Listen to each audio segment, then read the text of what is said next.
Welcome to Learning and Teaching Systemic Therapy Podcast, the official Society for the Teaching of Marriage and Family Therapy, STMFT in short, podcast. I'm your host, Dr. Sofia Georgiadou. I created STMFT in this podcast as an antidote to the isolation I experienced as an early career academic.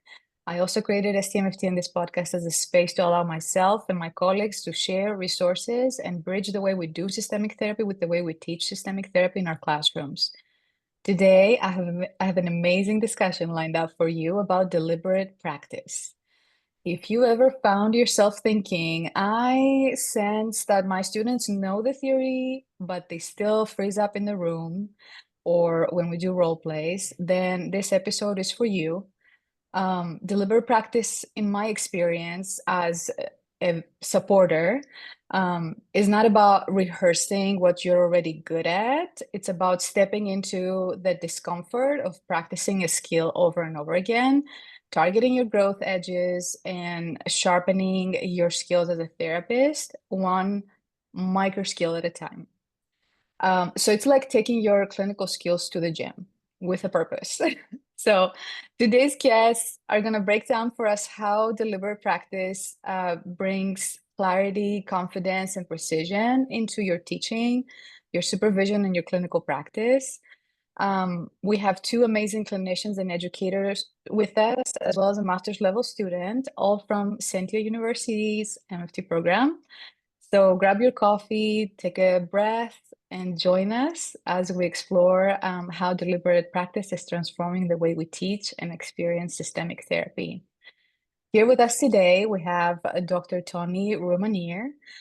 He's the president of Sentio University and the executive director of the Sentio Counseling Center. He's also a past president of the psychotherapy division of the American Psychological Association and the author of over 20 books on deliberate practice and psychotherapy training, including the book series, The Essentials of Deliberate Practice.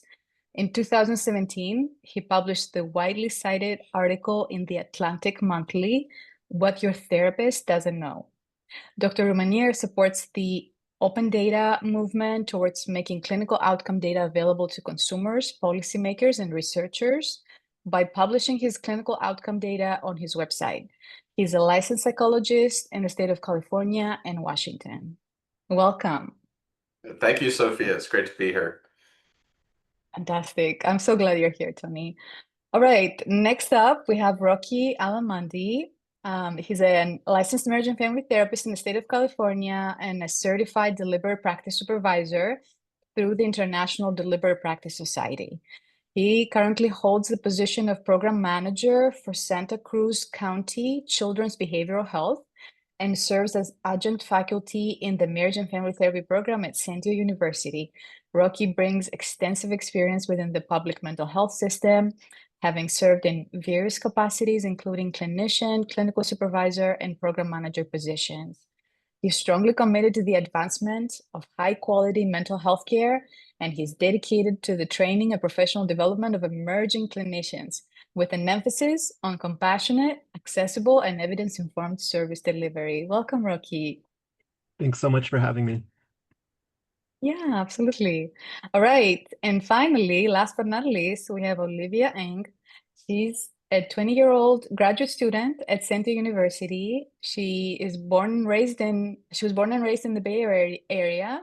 She has spent the past 5 years living in Southern California. Her experience at Sentio University has given her a deeper understanding of the global psychology community, and she feels honored to be part of it. Olivia earned her bachelor's degree in psychology from Chapman University in May of last year.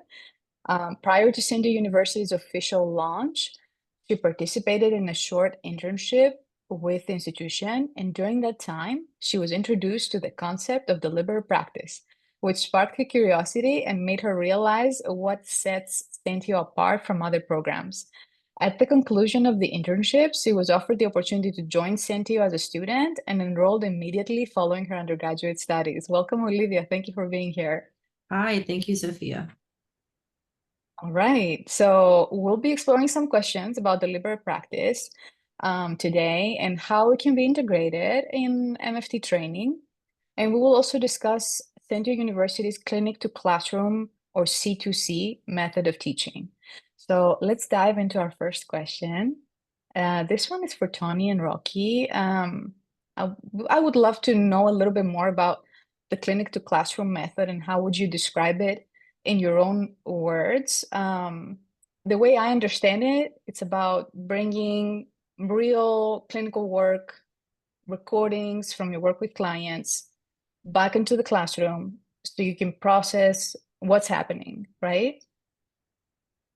Yeah, maybe I can describe it in theory, and then Rocky, you can describe it in practice since you've been actually doing it. And I would go all the way back to my own graduate training, where I noticed that my knowledge of psychotherapy, including systemic therapies, was growing pretty rapidly. I got really good at reading about therapy, writing about therapy, talking about therapy. You could hear me debate what's better, CBT, psychodynamic, and you could be tempted to think that I was actually a pretty good therapist until you saw the videos of me actually working with clients. And what you notice, there's a huge disconnect in between my cognitive knowledge about therapy that was growing very quickly and my procedural ability to perform therapy that was growing very slowly, or even sometimes felt like it wasn't growing at all, especially as measured in client outcomes. And so this has been an issue that's been acknowledged across the field for decades. We did not discover this issue. My mentor Rodney Goodyear, I think he did his dissertation on this 50 years ago or something, where they found that the amount of cognitive knowledge, the book knowledge that we learn about therapy, does not translate automatically into improved therapy skills. And so our whole goal with the clinics to classroom and Sentio in general is to narrow the gap between cognitive knowledge about therapy and the ability to perform it. Rocky, you want to try describing what it's like? Yeah, I think it's really exciting to be able to see your students bring in a videotape of them practicing the skill or using the skill, not even practicing, using it with their clients, and then helping them find their growing edges and doing some practice around that. So oftentimes, it's quite a bit different than what you might prepared. You might have your lecture on this topic, and this is what you're focusing on. And then when your student is bringing in the video, you'll actually identify a different skill that needs practice. So that's where we're really working with our students right at their growing edge in development, which is exciting. And as faculty, also, you've got to really be able to think on your toes, right? Identify the clinical challenge and develop an exercise on the spot to practice that skill. Yeah. So go ahead, Tony. Yeah. Maybe because I realized I didn't totally describe how it works. The basic theory and how it works, basic model and how it works is for every class after the students start seeing clients in their second semester. So they start the practicum in the second semester. Wow. And for every class meeting for them from then on, for the whole rest of the graduate program, every student prepares a case that includes a video with bookmarks. All our sessions are automatically videotaped. Includes a session with bookmarks and brings a prepared case to every class. So let me just repeat that. So, most students in traditional graduate school education might show 1 or 2 or 3 or 4 videos a semester, or Right. maybe even in their entire graduate training. Our students are very courageous students, including Olivia right here. And by the way, thank you for inviting both Rocky's faculty, Olivia's students to this podcast. It's great to have a systemic perspective. And I'm very curious to hear what Olivia is going to say. Our students, God bless them, are prepared to show 5, actually plus up to 7 videos a week. Wow. Is that right, Olivia? You're doing 7 soup prep forums a week? Yeah, I think that's A week. Yeah. I'm assuming they don't necessarily go through all of them in every class though, right? Like you don't have, No, there isn't I time don't to know go how through many, all of them. there isn't time to go. Yeah, but you're Yeah. preparing nonetheless to like potentially process part of your session, maybe somewhere where you had a clinical challenge, right? Like a particular spot in the session where you felt like you were stuck or not sure. Yeah, and so, well, for Olivia, like on a given week, how many videos of yourself do you usually see, including supervision and class and everything? Of myself, I mean, it can go up to 3, but it's usually around 2. Right, per week. And then of your peers.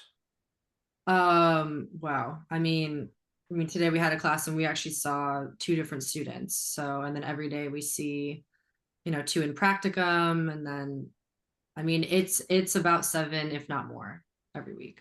Okay. And so by the time Olivia graduates, she will have seen approximately 10 million videos of herself and her peers doing therapy. And we ask them to prepare videos of challenging cases too. Mm, So we're trying to focus on okay. the cases where they need the most help. I'm wondering, do you also share cases? Like, do you celebrate? Like, oh, I did this like so good, this skill, like I have to show you. Or does this never happen? Is it always about the growth edges? Olivia, do you ever? Yeah, I think it was something that when they introduced, this is what you're meant to do. It was kind of invited to do that, but I find that for the most part, people want to come in with the things that are really challenging. Um, Oh. I mean, every once in a while, I'll fill out a prep form and I'm thinking, wow, I just did really good this session, and then we don't get around to it, and we talk about this case, and it turns out to be a really important, case that comes up that everyone benefits Mm, from. So I think there's room for it. But I think if you offer the 2 options, everyone's going to take the pill where we're looking at something that's challenging and talking about it, because it helps a lot just to get such a wide variety of different cases. I mean, we only have the clients that we have, but by having the class structured this way, you actually have access to seeing upwards of 20 additional different types of clients. So even if I'm mm. a client that, has XYZ, I can see someone else bring that client in and learn from that. And can I just speak to this briefly, Sophia? So, and we this question comes up with our supervisors a lot because we do supervisor training on how to do deliberate practice supervision, and we find that supervisors and faculty start by kind of veering towards like, oh, you did great with this, you did so well, you did so great, Mhm. and we find that actually students really want quite the opposite. And maybe Rocky, because Rocky has been both a supervisor and faculty for us. And maybe can you speak to that from personal experience? Absolutely. Yeah. It's so I did 2 years of training with Tony and Alex for the deliberate practice supervisor training where so that was 2 years where every week Alex watched my clinical supervision videos with 1 or 2 supervisees and then in a group format gave me feedback and showed videos of my work to help me get better. So there's really like this parallel process that we're not asking our students to do anything that we're not doing, and then getting that very specific coaching. And so in that training, I was, one of my growing edges was really to give very clear corrective feedback, right, to our students. Yeah. And Mhm. that was really, really powerful. And our students or trainees were really responsive to that. I think about one trainee where we were really practicing about risk assessment and really practicing asking direct questions about suicide, about risk factors. And then I was able to see a video of them the following week where they're like, I did it. And we watched it and we were able to celebrate that huge success. And then tweak it just a little bit, right? Like, oh, that's Okay. great, super solid. Mm. Let's improve it this way. Let's try it being able to ask that question another way. Let's not have a pause there. Like we're able to really like Okay. fine tune it. I'm hearing some sandwich feedback going on. Is that like what you did well, what you could improve, good job on XYZ, or are we going straight into corrective feedback?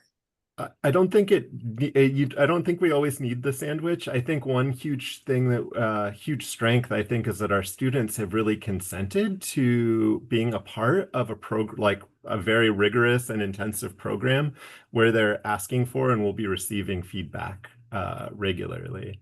Yeah, yeah. Okay. Often we skip the bread and we go straight to the meat. Um, and yeah, actually on our website we list 10 reasons why Sentio may not be the right graduate program for you. As far as I know, we're Oh, the only graduate program in the world that tries to convince students to not apply. And we have all applicants include a deliberate practice video in their application, or like oh. Olivia have done a deliberate practice internship, so they know what they're getting into. So we tend to have very motivated students who are okay getting direct feedback. Wonderful. So that stage is already set from the beginning. My next question was about kind of like how do you build a kind of a climate of trust where people Mm, are vulnerable to show you mm, like this is where I messed up or this is what I mm. did wrong.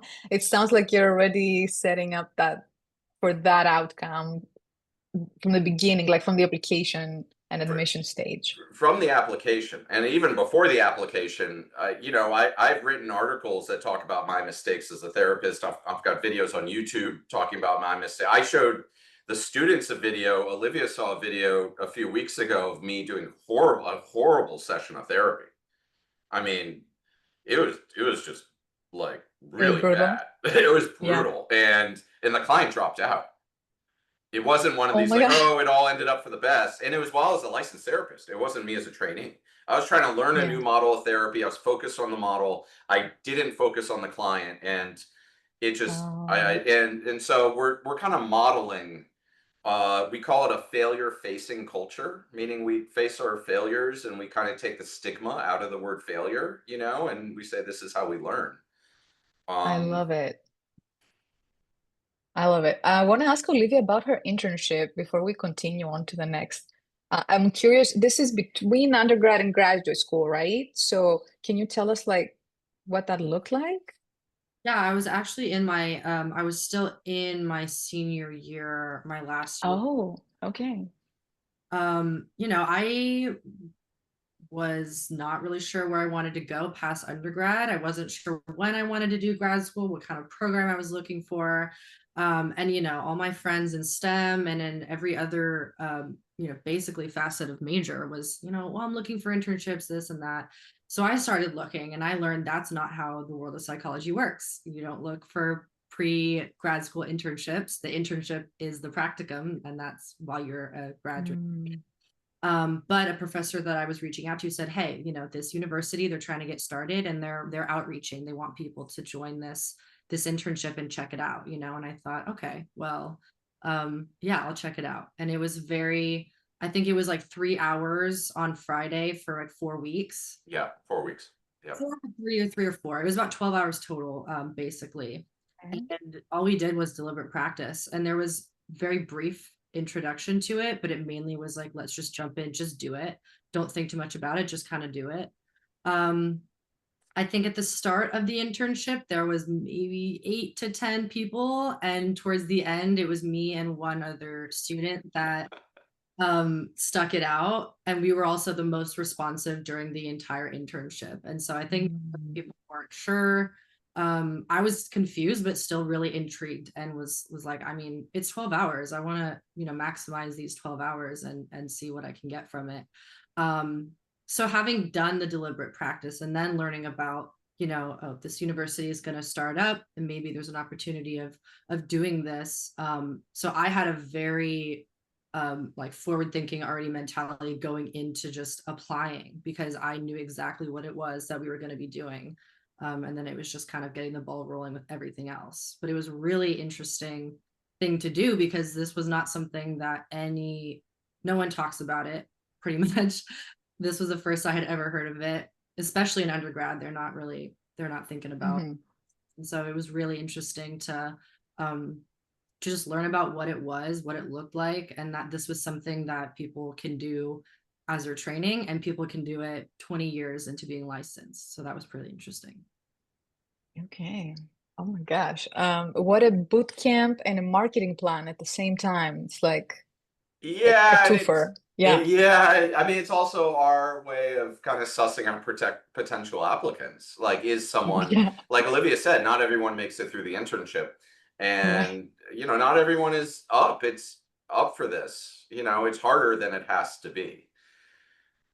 So, Okay. This brings me to my next question, yeah. actually. I would love to know what type of resistance or challenges have you encountered from people, either fellow colleagues or students or supervisees who are unfamiliar with this type of deliberate practice, supervision, training?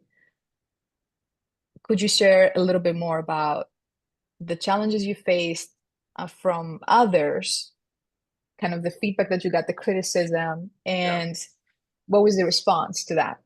Yeah, well, maybe I can describe some common concerns, and then Rocky and Olivia can describe, what their experience has been. Yeah. So one common concern is that that deliberate practice can be a reductionist approach to therapy, because we focus a lot on micro skills and rehearsing micro skills like many times, and because it typically takes a lot of repetitions to internalize a skill. And we'll hear, oh, therapy is an art, it's subtle, it's nuanced, it's really kind of ineffable, and you're trying to reduce it into these, Lego blocks, and then you're going to turn therapists into robots who will just be like repeating what they memorized in practice. And so I'd be curious to hear Rocky and Olivia's take on that, having done it now for a while. Yeah, I think one of the incredible things that I've seen is teaching therapy skills is that folks are able to put their own spin on it, right? You're bringing who you are and learning this skill and meeting these skill criterias, and so many different ways about doing it, which are incredible. One thing that I found really powerful in my deliberate practice supervision and watching videotapes was sometimes the trainee would use skills in a way that I wouldn't use them, and the video showed that their outcomes were good and the client was responsive to their style, right? I had somebody who was much more directive than I would have been, and their outcomes and the video really showed that this was working and matching for the client. And I watched I'm like, okay, they got that. That's different than how I would do it. But when we look at the tape, we can really see that this is effective, and their OQ, their symptoms are reducing. So that was really powerful. I'll pass it to Olivia. It's kind of crazy having done the deliberate practice so much and doing it so much before even starting to see clients. That was something that came up for me, was the criteria are so specific, they're so redundant, and how do I know in session when I'm going to want to use it? Like, how am I really going to apply this? What is it going to feel like to sit there? And I think of it as having so many different clinical skills, because we practice so many. So, and you're not remembering all of them, and you're not remembering all the criteria for all of them either. But what it does, doing so many different skills with so many different criteria that have so many different uses, is you have this really useful, it's almost like structure, but not firm structure. It's like scaffolding. It's like something you can grab onto. And what I've found is that in session, someone will say something and it'll sound like a client statement from one of our exercises. And that doesn't mean I remember what criteria and what skill and what the skill is called, but I have an idea of how I should be responding, what I should be looking for, what can I do to continue to move forward in this session. And it comes up at the randomest of times. I'll hear something from a client, and a skill from one of the very first skills we ever did pops into my mind, and I'll have something to say. I'll have something to say that I know is productive, And like Rocky was saying, after practicing it so many times, you also have your own style. So it doesn't feel awkward to use any of these skills. And I think it is an art to be able to do therapy, be personable, be genuine and authentic, and do all of those things. But also having that scaffolding means that what I'm looking for is a lot different. And how I'm able to conceptualize clients is almost what I think is easier, hearing from people who haven't done deliberate practice, but I don't really know. This is all I know as a trainee. But it's kind of crazy because it feels like there is so much support that in session, I always have somewhere that I'm going. And I love the variety of different clinical skills because they really are preparing you for every which thing. And hey, if this happens, this is what you could be looking for. And so there's just so much support doing clinic to classroom and like looking at it in class. And then there's also just a lot of support in, you know, seeing the variety of clients that we are seeing and actually sitting in session. I've only found it useful. I've yet to realize that I don't like doing the deliberate practice. Can I ask, I want to ask a follow-up question to each of you actually. Olivia, you mentioned that, you know, when the time comes, you know, you have practiced all of the skills, the client is in front of you, and, you know, there's a statement from the client, and you don't know exactly, oh, let me go to my library of skills here and find the skill to respond to.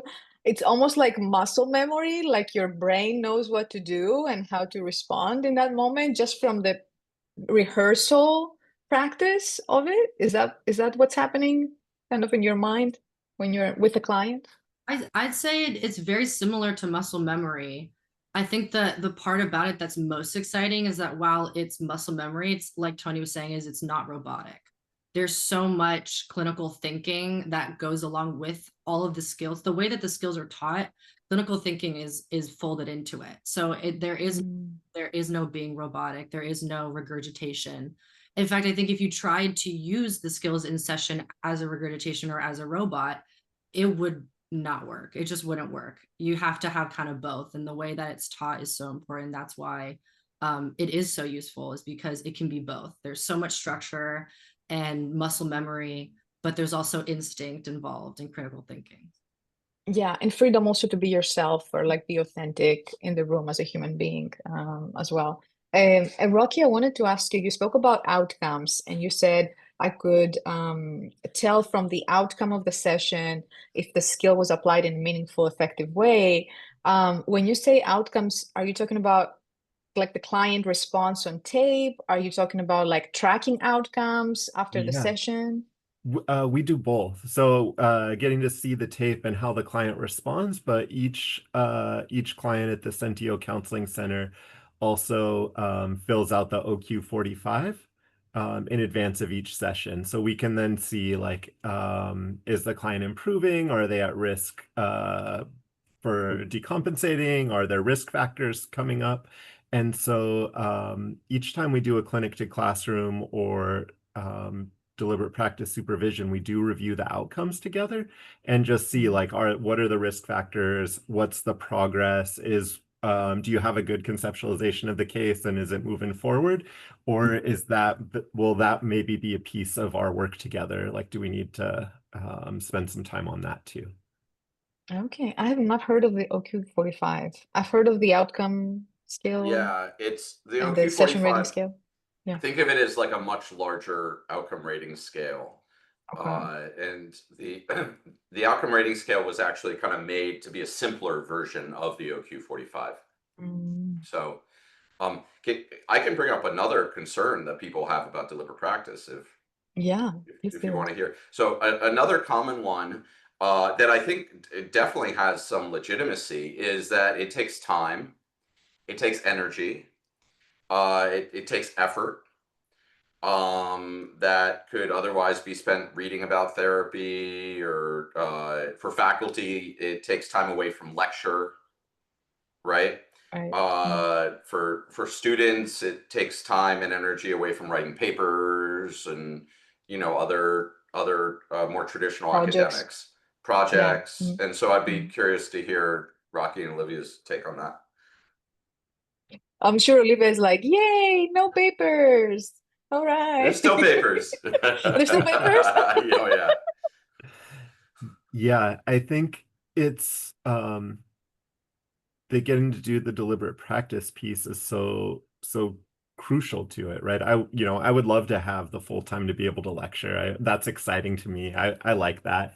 And to be able to practice and really move from like that declarative knowledge to the procedural knowledge, right? Not just have you be able to write a paper about how to do therapy, but this is what it looks like, and this is what it might look like with this kind of presentation, or this is how it looks in this, and getting to try it out, and getting to try it out in a pretty fun, right? We do some of these exercises as a group, as a whole class together, and then we have breakout groups. And then as the instructor, I'll jump into each little Zoom breakout group and provide feedback and get observation and really be able to do to get to see people try it out. And one of my favorite things is like you can try out lots of different things, and there's nobody's harmed from doing it, right? You could try all sorts of different ways about being empathetic or whatever your skill is that you're teaching. And you also get to see your colleagues or your classmates do it regularly. You also get to see your instructor try it and make mistakes too, right? I'll make a mistake when I'm trying it and be like, oh, I didn't love that. Let's do it again. Yeah, let's do it again. I think that's the motto, right? Is it on That's a the banner unofficial somewhere? motto. Yeah. Yeah, there's another motto for Sentio, which is how can we make this harder? How can we make this harder? Oh my goodness. That's Oh my our other goodness. unofficial motto. Oh wow. Olivia, what are your kind of your experiences of classroom I guess assessments and time spent in class practicing versus doing other things? Yeah, I think before you even start seeing clients, that's pretty much all you're doing is practicing and doing things over and over again as homework. I think for our very first trimester before we saw clients, it was really about meeting up with cohort mates outside of class, filming yourself doing Oh, just with another student, so you don't even have an instructor coming in. So then we're sitting there like, are we doing this right? Like, well, we can ask about it next class. Like, you're given so many opportunities to do it, quote unquote, the right way and also the wrong way, kind of like Rocky was saying, and like figuring out how you're gonna deliver empathy and all those other things. And I think doing the other classwork it folds deliberate practice into it, so you're able to kind of merge all of the experiences together. So you're not just doing all the practice and then moving on from it. It's like, hey, bring that skill back in, let's talk about that. And so you're getting more exposure to that, continuing to apply it, continuing to figure out, and everything is just so experiential that it all kind of makes sense. And even our like final exams is pretty much just doing more deliberate practice with certain skills. And that's also interesting because we're always, all of the cohort mates, which ones are they going to focus on? Because that tends to be an indicator of like, what's the focus of this trimester? What are some things that are really important takeaways? Because they're all really important. But some of the skills really stand out and tackle things that you wouldn't expect, like complex client suggestions, I think was like one of them, and things like that I would never think of. And it feels so relieving almost to have somewhere to go with that. If a client makes a request that's just really unreasonable, there's an art. That's why therapy is an art, because there's an art to rejection, there's an art to saying no, there's an art to interruption, there's an art to doing all of these things that are interpersonally perceived as being negative. And being able to practice doing that means that when you're sitting in session, you have the chance to save a therapeutic alliance rather than break the bond. Because, okay, what should I be looking out for here? What's the, sometimes there is a right and wrong response. So like, what is the right way to go about this so that, I continue to learn doing things that way. That's what makes it feel so supportive. And it doesn't bother me to kind of have all the other readings and stuff built into it, because that's school. That's the school part. There's the experiential part and then there's the school part, and they fit well together. Yeah, I'm very oh, go ahead. Just Yeah, go clarify ahead, one Tony. thing, because listeners might think that we're just talking about clinical skills, and quite the contrary. Literally every topic that we teach at Sentio, we have deliberate practice exercises to solidify the students' ability to perform. For example, Rocky taught our class on legal and ethical issues in marriage and family therapy, which is, typically going through the laws, going through the regulations, going through, the ethical codes, like all, the standard stuff. But every class included an hour or more of rehearsing skills to apply those ethical, legal, regulatory guidelines with real challenging client cases. Yeah, that was one of my favorite things about it, because we weren't asking students just to memorize it. It's really like, how do you apply the legal and ethical guidelines to complex situations that you will face as a marriage and family therapist? And not just conceptually, because many classes will have like, okay, let's write up, based on this case, write up how you would address it. No. This is actually do it with someone role-playing the client. And what we're aiming for there is called state-dependent learning, which is something deliberate practice uses a lot. And the training in any field, whether you're training to be a soccer player, a musician, a pilot, a firefighter, they use state-dependent learning, which means you learn to perform in the same conditions, or you learn to you practice in the same conditions that you will eventually perform in. And we perform therapy with a person in front of us, not with a laptop writing an essay. So we want our students to be rehearsing as much as possible with a person in front of them. I love this. I'm thinking now, as you were talking, I don't know if you tested this when you were designing your curriculum. Is there any optimal division of time, like in a 2-hour class, of like how much lecture, how much rehearsal, how much review of tapes? Like, have you found anything to be like more optimal than other We have a formats? very rough rule of thirds. It's very Okay. rough, but it'd be 1 hour of traditional academics. It should be lecture and some discussion and that kind of thing. And then an hour of video review, which starts with expert demonstration videos and gradually moves more and more to the trainees' own videos of their cases. And then also an hour of deliberate practice. That said, we give our faculty, we trust our faculty. We do a lot of faculty training, and the faculty have a lot of leeway to do more of this or less of that. Something I want to add here, which is, I think, unusual about our program, is not only is every therapy session videotaped, every supervision session is videotaped, but every class meeting is videotaped. And our faculty meet every week for an hour with our chief academic officer, Alexandre Vaz, and go over the videos of their teaching and get feedback on their teaching. Rocky, do you want to speak briefly of what that's like?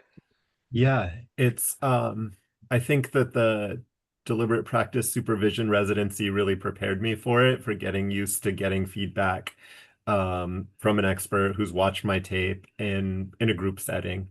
And it's really powerful to get to see somebody who's watched your tape and said, yeah, this is going well, and this is where you might try something different next week. It's also really helpful if you had something that you were curious about, is that I can go back and watch the recording of my teaching and put a bookmark and send Alex an email that said, hey, I tried this thing at 2 hours and 15 minutes. I bookmarked it. I'd love some feedback on that. Can you watch and let me know if I did that right? So that's really exciting. And it's also great to be able to see your colleagues, videos of your colleagues teaching, which I think is really powerful, and I think unique. I think therapy and probably teaching is usually done behind closed doors where there's not a lot of people looking at it. And here we have lots of folks looking at it and getting feedback in a supportive environment, with kind of this this lens toward consistent improvement, and that there's always room for growth, and that yeah, I think that's been really, really powerful. I love it. It's like a supercharged learning environment, very, very ripe environment for evolution of our teaching, of our supervision, of our clinical practice. Um, Speaking of teaching, I wanted to ask about asynchronous teaching. Is it even possible to integrate deliberate practice in like an asynchronous course? There are several online programs out there, and that have a lot of classes besides like practicum and internship, and like when the students start seeing clients that are nearly completely asynchronous with a few live meetings here and there, maybe. Um, what are your thoughts on integrating deliberate practice in this online asynchronous format? Yeah, so Sentio, everything we do is synchronous, almost like 100%, with the exception of homework is not synchronous, but everything else is synchronous. That said, we have a number of resources that I think I have heard are good for asynchronous use, and I just put the link in the chat. It's at sentio.org/innovation. And there's a few dozen links on that page to different resources we've created that are all free to use. Professors and other programs, supervisors and other programs can use them however you want. And I think they could be worked in pretty well. Likewise, we have a YouTube page. I'll put that in the chat as well. And the YouTube page has around 50, 100 videos that, again, are all free to use.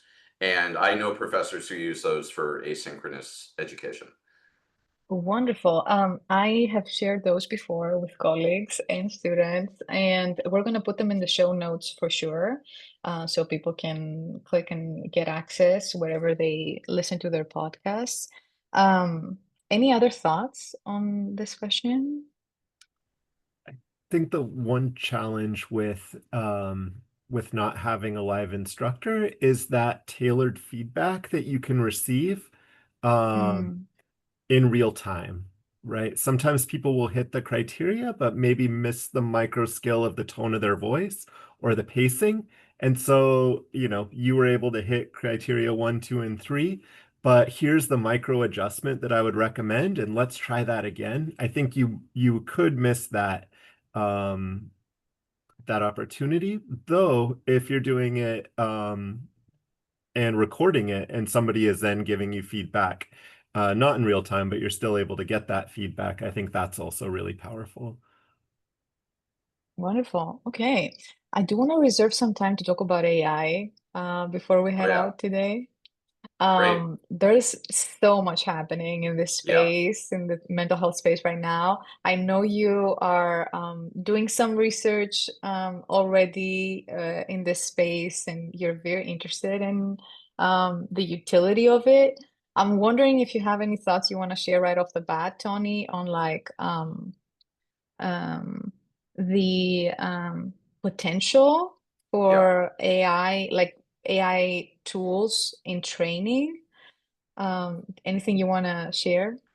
Yeah, well, it's a bit of a double-edged sword. So I just put a link in the chat for our first AI research project, which is now working its way through peer review currently. We have a few more we're about to submit, where AI has tremendous value. I was talking with someone earlier today who was using ChatGPT as a deliberate practice training tool, where the deliberate practice, the ChatGPT was role playing, quote unquote, role playing clients and letting this person practice skills.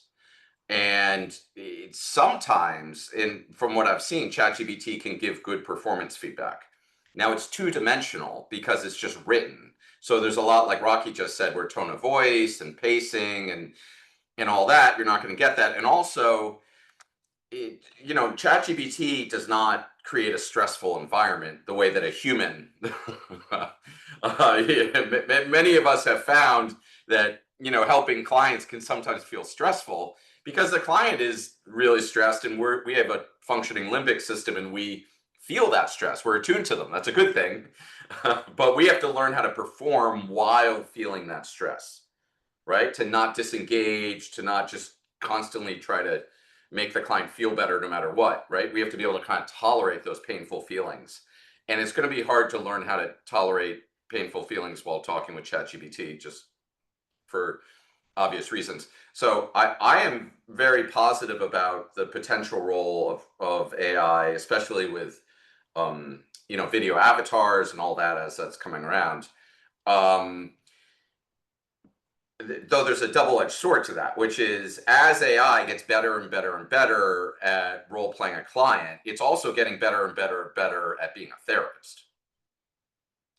And we did a survey recently where we found that half of the people who took the survey said they were already using ChatGPT as a therapist. Wow. So yeah. I personally, I can't prove this, but our data suggests, and I personally think ChatGPT is currently the largest provider of mental health support in the country. Bigger than the VA. Just Wow. measured in the millions of people getting basically therapy. Right. They don't call it therapy. And they don't want to admit Mhm. this is going on because they don't want to have to follow HIPAA and all the other things that we have to follow. But I think this is going on as we speak. And so if you go to Reddit, you will see post after post after post of people using ChatGPT for support. So this is something I think about every day, is how do we train our students to have a good career in the future where AI will be providing a lot of services. Yeah, and also, where do you see, I guess, where do you see deliberate practice kind of claiming space in a Well, world where AI has such a central role? great question. So what AI is really good at, and where it just beats humans hands down, there's no contest, is knowledge. Yeah. You will not win a knowledge battle versus ChatGPT. You just can't do it. I mean, it's like winning winning a running race against a car. Like you can't do it. You know what I mean? You can't outrun a car, and you will never know as many facts or as much history or as many ChatGPT knows everything that's ever been written in a book or the internet. It knows. So what that means for us, I think, as therapists and professors and students, is to focus on where are we relevant. When knowledge becomes less relevant, it's kind of like the Industrial Revolution made physical strength less relevant because all of a sudden there are machines that can do all these things. ChatGPT is making knowledge, just raw knowledge, less relevant. What is more relevant? The ability to experientially do something, perform as a human being. So to be present, to be empathic as a human being, to have kind of embodied wisdom, not book wisdom, but embodied wisdom, a sense of spirituality, a sense of meaning. And I think all this is best learned through practice. Experiential training becomes more and more and more relevant. And the ability to recite a protocol from memory and follow the 12-step protocol, just becomes less relevant. Yeah. I hear that loud and clear. The power to emote, also, I mean, it's just something that I now see some human-like avatars that people are testing out there. I'm excited and creeped out at the same time with some of the emoting that's happening with the AI made human figures on video. It's very scary, actually, and exciting at the same time. Yeah, I mean, Rocky, yeah. Go ahead. No, go ahead, please. I was going to ask Rocky and Olivia their thoughts on using AI for training purposes and for our therapy as a career. There's so much potential here. Anything that pops up in their minds right now. Yeah, I've used it in training to design client prompts to use for AI. Ooh, I used yeah. AI to design client prompts to test like reflective listening or like any kind of skill there. Sometimes instead of just writing them, I'll use it as, and then I'll be like, "Oh, I don't really love that. I'm going to modify this and change that." Um, Mhm. yeah. Olivia, what about you? I wouldn't use AI for anything other. I would pretty much use it for the same stuff that I would just Google. For me, it's like a shortcut through Google. And I think when we talked about it one time in class was when we were talking about like diagnoses and stuff like that. Like you can input a number of things, which is the same thing you would do if you were Googling, you know, what's the DSM criteria for generalized anxiety disorder, or, you know, these are the symptoms my client has. Everything else, like, I mean, I guess everything we were saying is experiential and yeah, human related. There's just so many relevant and there's so many humans at our like contact that have so much experience with this that I would be going to humans first. And I think that if I would Google it, then I might put it into chat GPT just because it's sometimes faster. But sometimes it doesn't work. I go, okay, I tried to get as specific as possible. Now I'll just go Google it myself. So yeah, if I would Google it, I would use Yeah. otherwise I'm going to a human. Has anyone tested producing deliberate practice skills or micro skills through ChatGPT? Yeah. And how did that go? Was it smart enough for that? It's a good first draft, kind of how Rocky said.